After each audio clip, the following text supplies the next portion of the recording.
Ser podcast. Y vio don Asensio todo lo que había hecho en la biblioteca de Hoy por Hoy, y reposó el día séptimo de toda la obra. En el principio, el dios bibliotecario don Asensio creó los anaqueles, estanterías y ficheros.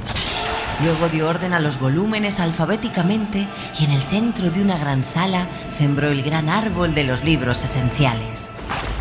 Días más tarde, del lomo de 2 enciclopedias, creó a la primera pareja de lectores, a los que llamó Iñaki y Tere. Pues a mí me gustan los tíos. Y a mí no. Pues vaya plan, habrá que leer, ¿no? ¡Qué remedio! Uy, ¿y este árbol lleno de libros? ¡Qué bien editados! ¡Qué ganas dan de leerlos sin parar! Son los libros prohibidos. Solo los puede leer nuestro padre creador, don Asensio. Sí, hombre, ese machirulo, este señor a mí no me va a prohibir nada. Hola chicos, ¿os apetece leer? ¡Ay! ¡Una serpiente con bigote! Pero si es guapísima. Si quieres coger algún libro del árbol, yo no diré nada. ¿Son tan literarios? Cuidado, Iñaki, te está intentando tentar para que leas de los libros prohibidos. ¡Calla, inculta! Hay gente que no merece estar en este paraíso del dios Asensio. Esta historia tiene un principio antes de su principio, el principio de todo. ¡Cuánta belleza! ¿Puedo coger este? Claro, cariño. Hay que vivir sin miedo y los textos robados a la felicidad de Gándara es lo que necesitas para liberarte. No lo leas, Iñaki, no lo leas, por favor. Los libros del árbol no se tocan. Calla, chica, que te acabo de conocer y no te aguanto ya. ¡Ay, qué miedo! ¿Dónde estamos?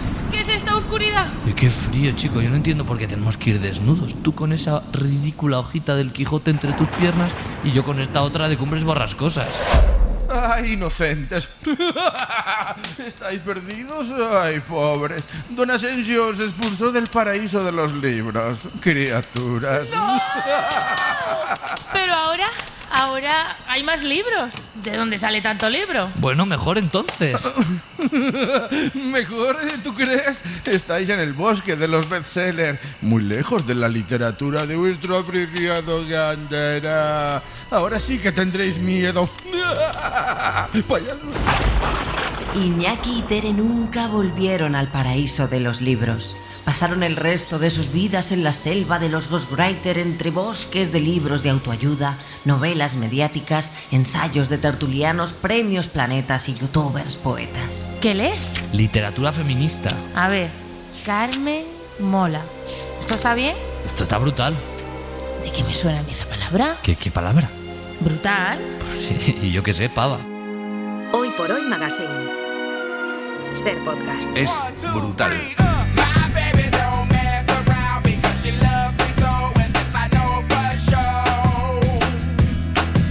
Antonio Martínez Asensio, buenos días. Buenos días, Ángel. La biblioteca del Hoy por Hoy es el paraíso de los libros y tú el único dios bibliotecario verdadero. No. En el mundo de los libros hay mucho dios verdadero, en el paraíso de los libros, pero algunos de los empleados han descubierto el génesis y han descubierto muchas cosas con el libro de hoy. Nuestro invitado con el libro de hoy es Alejandro Gándara, que hoy nos presenta los textos robados a la felicidad, editado por Galaxia Gutenberg y premio ensayo Eugenio Trías. Alejandro, ¿qué tal? Muy buenos días. Hola, muy buenos días. Hay un poema de Joan Margarit que dice que la libertad está a las librerías. ¿La felicidad está en los libros? ¿Solo el acto de leer genera esa felicidad? Creo que no. Creo que el leer con otros sí que es la felicidad y el poder hablar con otros de los que se lee, pero la lectura solitaria llevada hasta el extremo es un acto de ensimismamiento. No, nunca he sido muy partidario de hablar de los libros como una liberación per se, ¿no? Quitando lo que cada uno lea. Claro que aparte de eso hay algunos libros que no recomendaría bajo ninguna circunstancia, ¿no? Pero creo que leer con otros aparte de ser un placer, uno de los placeres de la vida, es lo que te permite extraer de la lectura todo lo que uno le gustaría extraer, ¿no? Y estar con los otros también. El libro debe permitir estar con los otros, no solamente quedarse uno solo en el sofá, porque para eso pues se puede quedar uno mirando por la ventana también, que es una experiencia. ¿Y piensas que solo con los libros, por ejemplo con el cine, te pasaría lo mismo? Sí, lo que pasa es que el libro tiene una ventaja respecto al cine, es que el cine te obliga a estar callado. O sea, mientras que el libro te permite el poder parar un momento, hablar con el que tienes al lado, intercambiar de otra manera, interrumpir la lectura, a lo mejor durante días, mientras que el cine pues te mete en una sala oscura que tiene un lado agradable, pero tiene otro lado inquietante, no te dejan hablar, tienes que apagar los teléfonos, o sea, no hay vida, quiero decir, el cine te aísla, ¿no? Mientras que yo creo que el libro te comunica y por tanto su función es comunicar. Pues enseguida hablamos con Alejandro Gándara sobre los textos robados a la felicidad, pero antes nuestro bibliotecario, Antonio Martínez Asensio, nos cuenta, como todos los viernes, hasta ahora un libro en 3 minutos. ¿Cuál es hoy? Bueno, pues hoy os voy a contar Novela de ajedrez, la última novela que escribió Stefan Zweig poco antes de suicidarse, publicada en forma, póstumamente en diciembre del 42 en Buenos Aires. En Europa tardó en publicarse porque Zweig estaba prohibido por el nazismo en países de lengua germana. O sea, de entrada todo es drama en torno a su publicación, pero venga, cuéntanos la novela del ajedrez. Bueno, pues Novela ajedrez comienza en un transatlántico, cuando algunos pasajeros pasan el tiempo jugando partidas de ajedrez con el campeón del mundo, que también viaja a bordo. En un momento hay un pasajero que se acerca a ver la partida, que como siempre va ganando el campeón del mundo, y sugiere un movimiento que sorprende a todos y que cambia el rumbo de la partida. Bueno, ¿quién es ese hombre que pone en jaque, nunca mejor dicho, al mismísimo campeón del mundo de ajedrez? Es un tipo de unos 45 años, de rostro enjuto y facciones marcadas, muy pálido, casi como de color de yeso. Es austríaco y Zweig lo llama el señor B. Tras mucho insistir, el señor B accede a contar su vida y explicar por qué sabe tanto de ajedrez. Si le ganó al campeón del mundo, la historia debe ser apasionante. Es muy alucinante porque el señor B cuenta que dirigía una gestoría jurídica que tenía desde hacía 2 generaciones vínculos con la corte y la clerecía y que se dedicaban a administrar los bienes de los grandes conventos y la fortuna de algunos miembros de la familia imperial. Y cuando Hitler llegó al poder y comenzó a expoliar a la iglesia y a los conventos su gestoría, intervino en algunas negociaciones. Así que un día antes de que Hitler entrara en Viena, los hombres de las SS detuvieron al señor B, que fue trasladado no a un campo de concentración, sino al grupo de los prisioneros a quienes esperaban poder arrancar dinero o informaciones importantes. La presión que ejercían para obtener lo que querían en este caso estaba basada en el aislamiento. Se limitaban a situarles en el vacío más absoluto, una habitación herméticamente aislada del mundo exterior, sin libros, ni diarios, ni papel, ni lápiz. Nada. Es el camino más rápido hacia la locura. Absolutamente. Por eso los nervios del señor B pronto empiezan a deshacerse. Se pone a recitar todo lo que alguna vez ha aprendido de memoria en su vida. Después trata de hacer cálculos al azar, pero no puede concentrarse. Esa situación dura 4 meses. Se da cuenta de que se va a volver loco, pero un día ocurre una cosa totalmente imprevista que le salva. Se da cuenta de que su carcelero lleva en su capote un libro pequeño. El señor B finge, hace que se cae, utiliza todos los trucos del mundo y consigue sacar el libro del bolsillo de su captor. Un libro, su salvación. Pero cuando abre ese libro se da cuenta de que es un repertorio de partidas de ajedrez, una colección de 150 partidas de maestros famosos. Al principio le cuesta imaginar las partidas, pero termina interiorizando la imagen del tablero, las piezas, y le basta ya con mirar las fórmulas del libro para plasmar en su mente la posición correspondiente. 2 semanas más tarde es capaz de jugar de memoria todas las partidas del libro. 3 meses después decide inventarse nuevas partidas para sustituir a las antiguas. Y luego empieza a desdoblarse, empieza a jugar consigo mismo. Uno es blancas y el otro negras, y acaba por perder pie y precipitarse en un abismo sin fondo, desafiándose a sí mismo.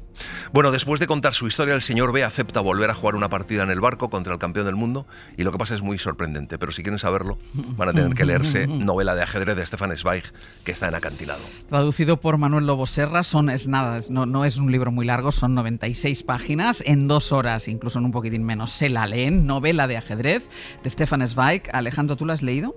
Sí.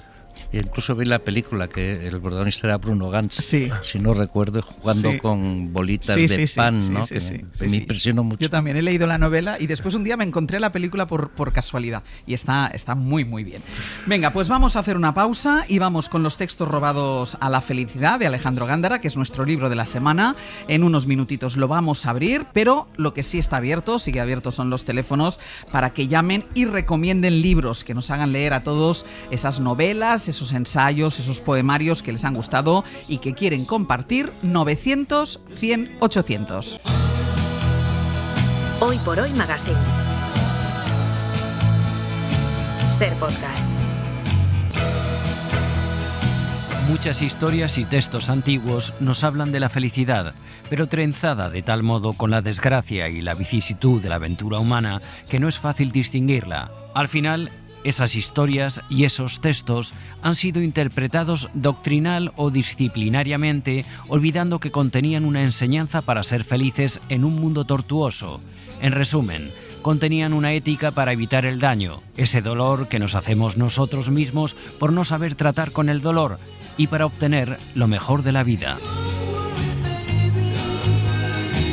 Las intenciones de este ensayo, los textos robados a la felicidad de Alejandro Gándara, que está publicado en Galaxia Gutenberg, están claros desde las primeras líneas, pero lo primero es que nuestro bibliotecario, Antonio Martínez Asensio, nos dé las razones por qué este libro debe estar en nuestras estanterías. Bueno, yo creo que para hacernos felices.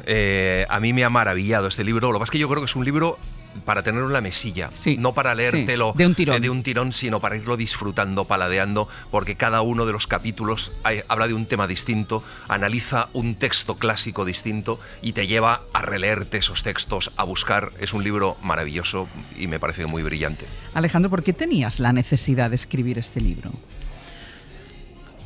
Yo creo que vivimos con demasiado miedo. La sensación que yo tenía al ponerme a escribirlo es que la gente que me rodeaba por distintos motivos y circunstancias vivía con miedo. El miedo es lo contrario de la vida, ¿no? Es lo que hace, lo que impide que vivas este momento que estamos viviendo ahora, por ejemplo, y que tengamos que estar pensando en algo que puede sucedernos o que nos sucederá. Ha pasado muchas cosas, ¿no? Después de la pandemia, por ejemplo, esto yo lo he sufrido más, de la pandemia del COVID, vino una pandemia psiquiátrica en la que yo creo que se han fijado muy poco, pero que ha dejado herida a una gran parte de la población. La ha dejado herida de miedo. Quiero decir, lo fundamental ahí es una inquietud que persiste acerca del futuro, acerca de lo que la gente va a hacer, sobre todo en la gente joven, en los adolescentes. Ha dejado una incógnita terrible sobre el tiempo que les espera. Después vienen estas guerras, viene también una transformación esencial en el trabajo, en las relaciones humanas, en los géneros, etcétera, que por otra parte es el caldo de cultivo de todos los populismos, ¿no? Es decir, es allí donde alguien te ofrece una certeza de algo, te ofrece, digamos, algo a lo que agarrarte, pues allí te aferras como un náufrago, ¿no? Bueno, era un libro a partir de esas cosas y contra ciertas otras, ¿no? Creo que todo eso estaba además en el mundo antiguo, quiero decir que eso que estaba ya escrito. Que no es nuevo. Estaba ya escrito completamente. Hay que recordar que un griego del siglo V a.C., pues era un tipo que vivía 30 años con suerte, no podía estar con miedo, porque si estaba con miedo estaba sin vida. Entonces, claro, estiraban la vida en el sentido más profundo de la palabra, quiero decir, o sea, tenían que vivir, y vivir era algo bueno y estaba por encima de todo, la dulce vida, decía Homero, ¿no? Y esos fueron los motivos. De todas formas, cuando hablamos de la felicidad, los textos robados a la felicidad, claro, este libro habla de muchas otras cosas. O sea, habla de la felicidad en ese concepto que tiene más que ver con el amor, con la dignidad, con muchísimas otras cosas cuando hablas de la felicidad, ¿no? Es otra forma de interpretar cada uno de esos textos. Bueno, en sentido clásico, la felicidad es la capacidad que uno tiene para integrar lo bueno y lo malo que hay en la vida en algo que tenga sentido. Es decir, simplemente eso es felicidad, porque lo malo va a llegar de todas. Hay gente que piensa que a él no le va a pasar nunca, ¿no? Hay gente que ve a los emigrantes en las pateras y está completamente convencido de que a él eso nunca le sucederá. O ve un niño enfermo en la casa vecina y piensa que los suyos jamás van a tener, o ven a un desempleado y piensan que a ellos nunca les ocurrirá eso, ¿no? Sin embargo, va a ocurrir. Va a ocurrir porque forma parte de la propia vida. Incluso, y esta es una información que doy aquí en primicia en la cadena SER, nos morimos. No me digas. Así como lo escucháis. Por eso está bien investigar, quiero decir, a mí me gusta mucho estudiar para llegar a este tipo de conclusiones, ¿no? Y entonces eso va a ser, es algo que sucede a los otros, que sucede a los seres queridos, que nos va a pasar también a nosotros. Y que bueno, que lo tenemos ahí, por tanto va a llegar. Entonces, ¿cómo está uno, con qué equipaje llega uno a ese momento y a tantos otros momentos, ¿no? Siempre recuerdo aquel momento de de Sófocles, en el que Heracles, después de haber matado a su familia, cosa que mucha gente ha deseado también en alguna ocasión, pero en su caso lo hizo. En su caso lo hizo por una locura que le envió Hera. No tiene consuelo, no encuentra el consuelo por ninguna parte. Y entonces Teseo, que es un íntimo amigo suyo, le dice: piensa este momento como tuyo, porque solo este presente es tuyo. En las situaciones críticas de la vida, cuando parece que nada tiene salida, cuando esperamos algo malo sobre nosotros, conviene pensar que este tiempo es el nuestro, que estar aquí, ahora, en este aire y en esta luz, es lo mejor que podemos tener. Claro, y tú dices, esto ya estaba escrito, no es nada nuevo, y tú empiezas con la Biblia, con el Génesis, con la expulsión de Adán y Eva del paraíso, algo que se leyó y que seguramente ellos si vivieron como un drama. ¿Le puedes dar la vuelta y convertirlo en una oportunidad? Absolutamente. Es decir, el principal problema del paraíso, el principal problema de nuestra vida, es que no sabemos distinguir entre aquello que podemos llegar a saber y aquello que no sabremos nunca, ¿no? Esto es esencialmente el relato del paraíso, el empeño en conocer qué pasa si comes del árbol del bien y del mal, cuando te han dicho, y te ha dicho sobre todo un tipo como Dios, que no es Asensio, que decir, era digo por si hay confusiones con este, no, era un Dios que se llama Yahvé, no se llama Asensio, y que es un mandato que ellos no pueden llegar a concebir, porque está hecho por un Dios tan absolutamente aleatorio como que 5 páginas después envía un diluvio y acaba con la humanidad. Quiero decir, no es un tipo así con el que puedas tratar amigablemente, ¿no? Sí. Entonces, intentar comprender lo que hay en una mente como esas, pues es el verdadero error del paraíso, y es por lo que les echan, ¿no? Y después ya los condenan a lo que sabemos, ¿no? A tener hijos, entre otras cosas, al trabajo, a la muerte. Y bueno, estas lecturas que se nos ha hurtado desde el punto de vista doctrinal o académico o ideológico es lo que trae el texto. Es como si uno leyera una novela y entonces simplemente viera lo que le están contando. Entonces lo que le están contando no es una cosa de metafísica trascendental, ni siquiera es doctrinal ni religiosa. Es un relato acerca de lo que sabemos y acerca de lo que no podremos llegar a saber. Juzgar a los demás para no mirar en la oscuridad propia. Así es como los individuos y las sociedades se vuelven intolerantes e intolerables, asfixiantes. La realidad se convierte en una red de juicios que van y vienen, se cruzan, colisionan y no dejan espacio para moverse con libertad, para respirar. Apenas sabemos algo de quiénes somos, como poco, una tarea sin final, pero lo compensamos con la ilusión de que conocemos bien a los demás. A una miseria intelectual le corresponde una miseria moral. A menudo hay una alta correlación entre ambas. Lo que no conocemos de nosotros se convierte en juicio sumario sobre los demás, en el mejor de los casos. ¿Juzgar a los demás es una forma, y no sé si la mejor forma, de huir de nosotros mismos? Sí, bueno, es una forma de autoanálisis perverso, ¿no? Quiero decir, conozco eso, es Edipo, ¿no? Ese texto está referido a Edipo, o sea, uno sabe las cosas que no ha hecho, las preguntas que no ha dirigido a quien debería hacerlas, y entonces vuelca la responsabilidad o la culpa sobre aquello que le rodea. ¿Sí? Bueno, nosotros vivimos en un infierno de juicios, es decir, nuestra sociedad es una sociedad que está juzgando permanentemente todo. Y nuestra vida privada también es, digamos, una red espesa de juicios acerca de los otros y acerca de nosotros mismos, porque no hay que olvidar que nosotros también nos juzgamos a nosotros mismos, y eso es peligroso, porque así como podemos perdonar a otros o podemos entender a otros, perdonarnos a nosotros mismos es una de las grandes dificultades intelectuales. Que somos más severos con nosotros. No nos perdonamos, o sea, usamos el olvido, utilizamos todos los rodeos que haga falta, pero la dificultad de que uno se perdona a sí mismo, no ser quien quería ser, por ejemplo, no tener aquello que deseaba, y tantas otras cosas, pues eso nos resulta extraordinariamente difícil. Y ese castigo, digamos, que ejercemos sobre nosotros mismos, al final lo llevamos a los demás.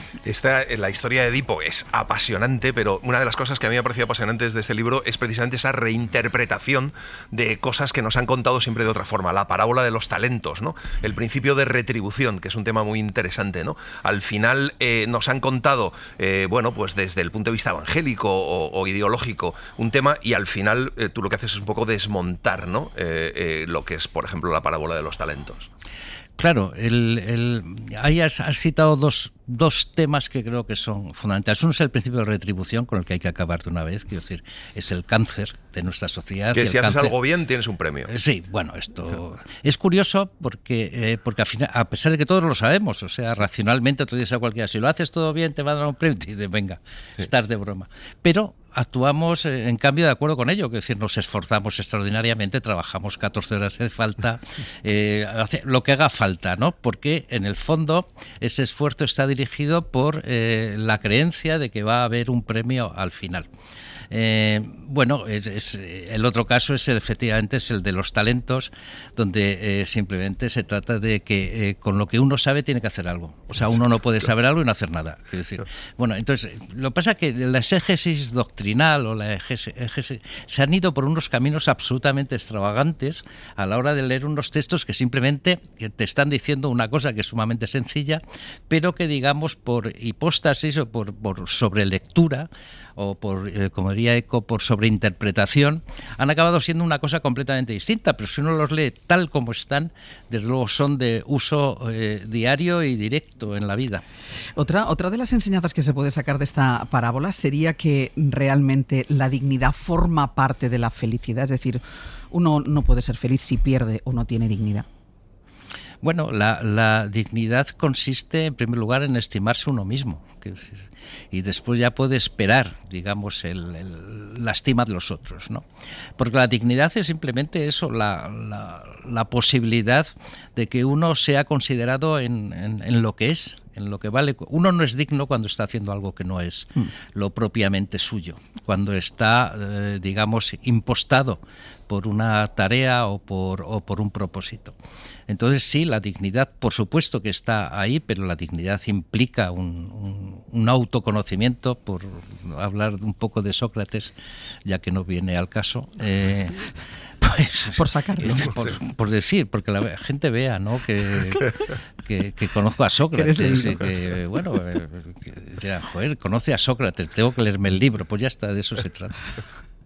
Quienes lo quieren todo y lo esperan todo, sencillamente no tienen corazón, como Ajax, ni tampoco piensan, como Ajax. En realidad, odian el pensamiento, odian la vida y odian al prójimo, por la sencilla razón de que lo único que quieren es tener lo que ambicionan. Por encima de todo, por encima de todos. En realidad, para ellos no hay nada más en el mundo, y la gente y las cosas no son más que el atrezzo de sus ambiciones, público cuya función consiste en aplaudir sus conquistas. En resumen, lo que se opone a la locura es el sentimiento. Lo bueno de este libro, de los textos robados a la felicidad, estas 22 historias para vivir sin miedo, de Alejandro Gándara, es que a partir de los textos antiguos, y él lo decía al principio, todo está escrito, o sea, todo se ha dicho, a partir de estos textos muy, muy antiguos podemos volver a la realidad de hoy. ¿Este Ajax es lo que sería el equivalente al Trump de hoy? Iba a decir mejorando lo presente, pero lo veo difícil, habría que decirlo al revés. No, Trump es un niño tontito, quiero decir, Ajax es un héroe trágico, ¿no? Y es trágico porque hay una parte de su tragedia que es la tragedia de todos nosotros.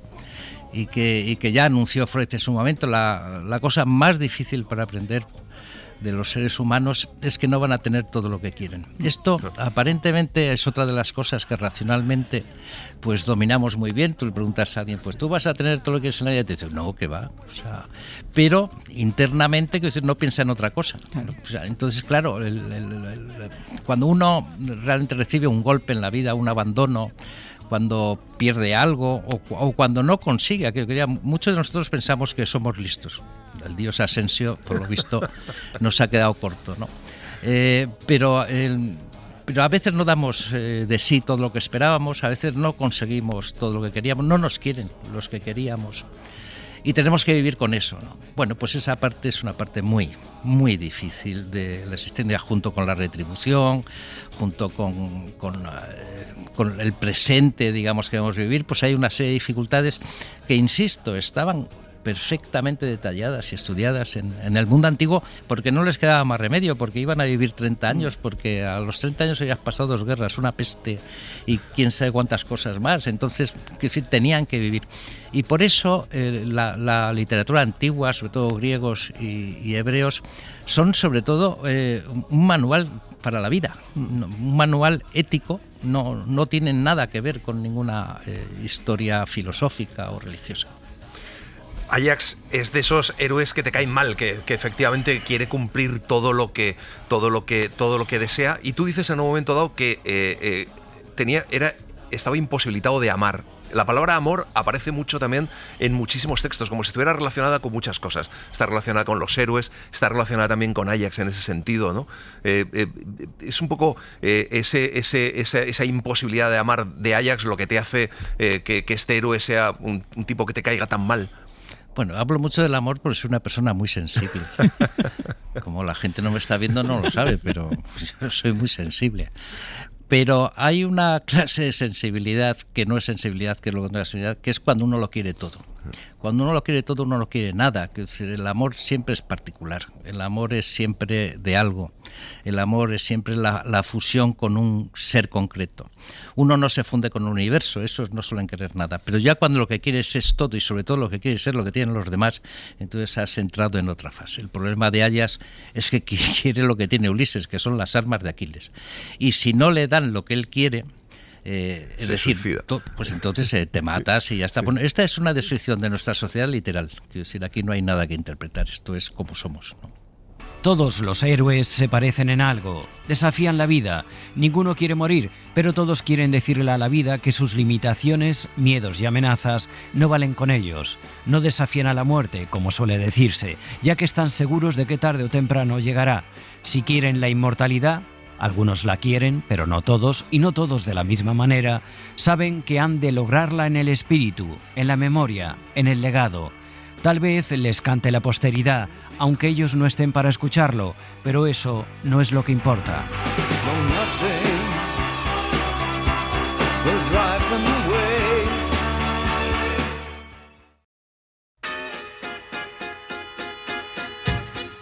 Hoy por Hoy Magazine. Ser podcast. Si haces las cosas bien, la vida te recompensará. Si eres bueno, te pasarán cosas buenas. Si te esfuerzas, conseguirás lo que deseas. Da amor y recibirás amor. Los malos a la larga pierden. Los buenos a la larga van al cielo. Yo que tú no apostaría.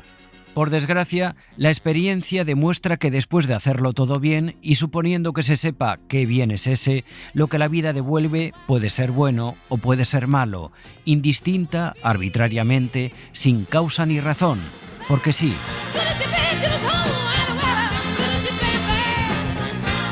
Pues sí, en los textos robados a la felicidad aparece también en una de las historias el santo Job, que no fue paciente ni para Dios, y nunca mejor dicho, sea para Asensio, para el otro Dios.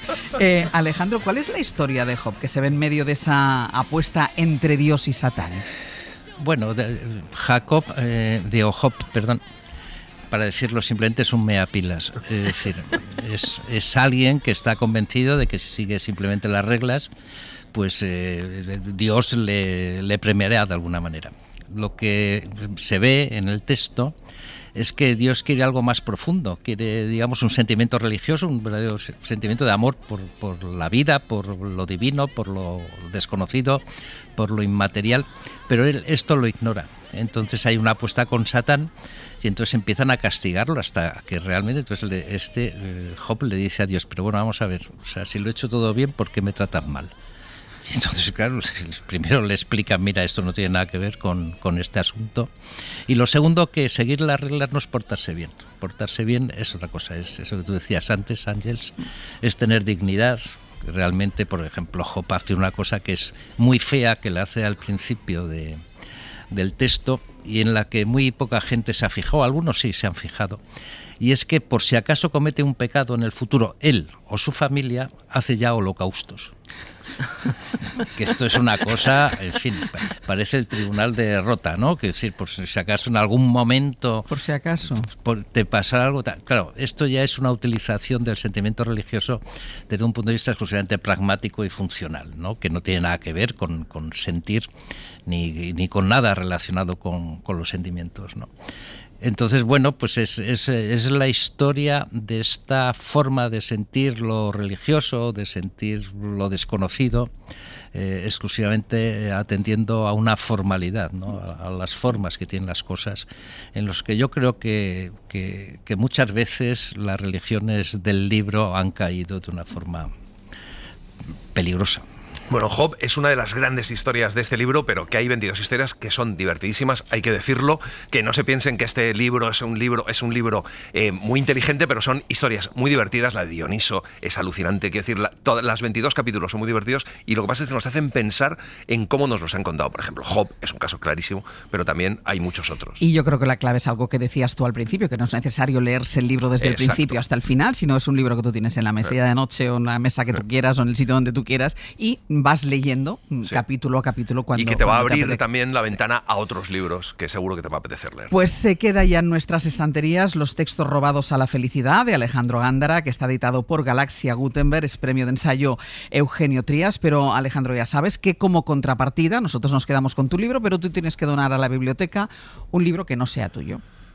Vale, pues el de Laura Fernández, Hay un monstruo en el lago, que además muestra extraordinariamente cómo cuando uno construye imaginariamente la realidad es más resistente que cualquier evidencia. En este caso es el monstruo del lago Ness, que ya sabe todo el mundo que no existe, que ya lo supo siempre, que además se han demostrado todas las falsificaciones y sin embargo todavía seguimos yendo al lago Ness a ver si lo encontramos. A ver si lo encontramos. ¿No? Bueno, pues esa construcción fantástica está en este libro magnífico, con una autora de una inteligencia descomunal y hecho con una sensibilidad y con un detalle que realmente a mí me ha dejado sorprendido.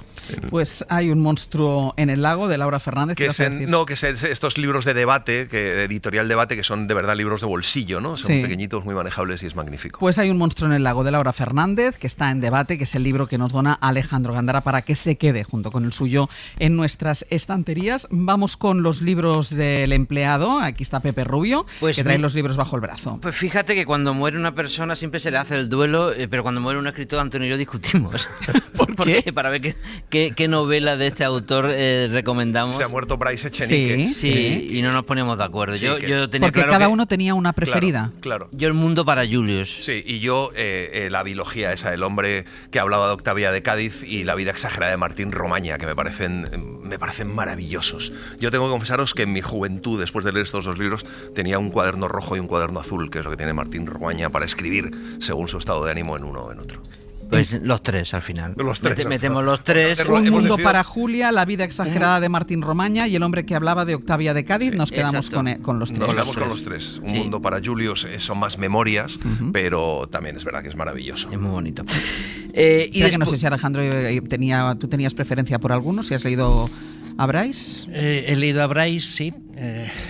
Lo digo le conocí además, pero me parece que hay dos, sí. Un mundo para Julius, desde el punto de vista, digamos, de una infancia mágica, y La vida exagerada de Martín Romaña, que parece, yo creo que son los dos polos de este escritor tremendamente irónico, ¿no? Por otra parte. Bueno, pues así tenemos ya una tercera opinión por aquello de si hay que decirse por cuál comenzamos. Y ayer se presentó, como ya tenemos la novedad, se presentó Plomo de José Luis Sastre. Pues, sí, ahí estuvimos todos. Sí, ahí estuvimos todos en la segunda novela y bueno, pues es la historia de un escolta que hace de escolta para una concejal. No está adscrito a ningún territorio, a una zona, puede ser en cualquier lugar del mundo y la verdad es que es una novela que a medida que vas leyendo te va metiendo el miedo del cuerpo, ¿no?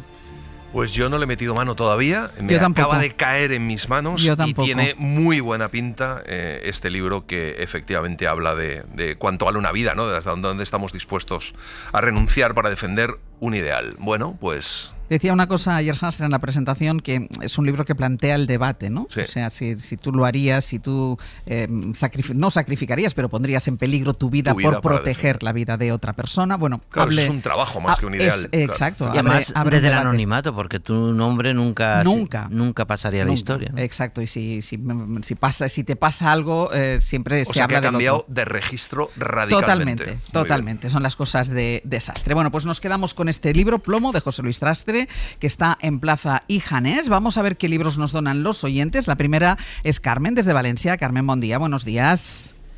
Bon dia, Ángeles. ¿Qué tal, Carmen? Cuéntanos. És un plaer parlar amb tu. No, moltíssimes gràcies, igualment. Però dinos, vale. a ver, ¿qué libro nos donas?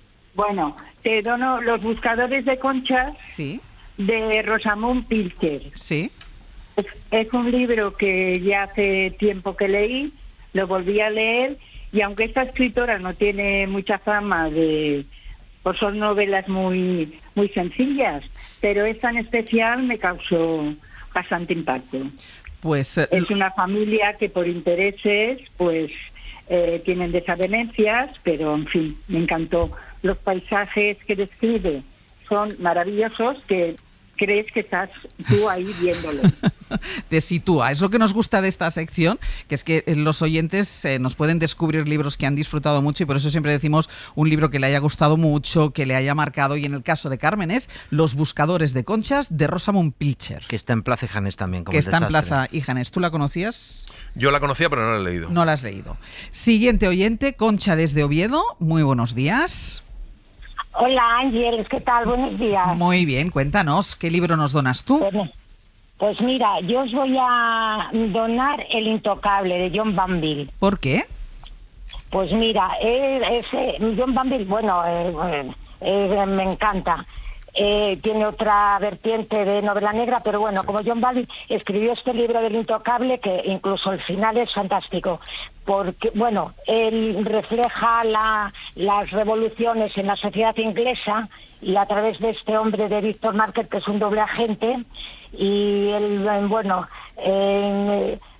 esta revolución del socialismo, él quiso, incluso traicionó a su país, pero al final la revolución en vez de se convierte en el bolchevismo. Sí. Y a mí me hizo ver todo claro, con esta, y entonces me explicó muy bien en qué consistió todo este movimiento y en lo que quedó al final, y sobre todo el final, porque El intocable tiene el título tiene también su punto, o sea, es que se salva siempre los que se salvan. Sí. Claro, que hay intocables siempre. Entonces a ti eso te enseñó cómo es el inicio de todas estas revoluciones.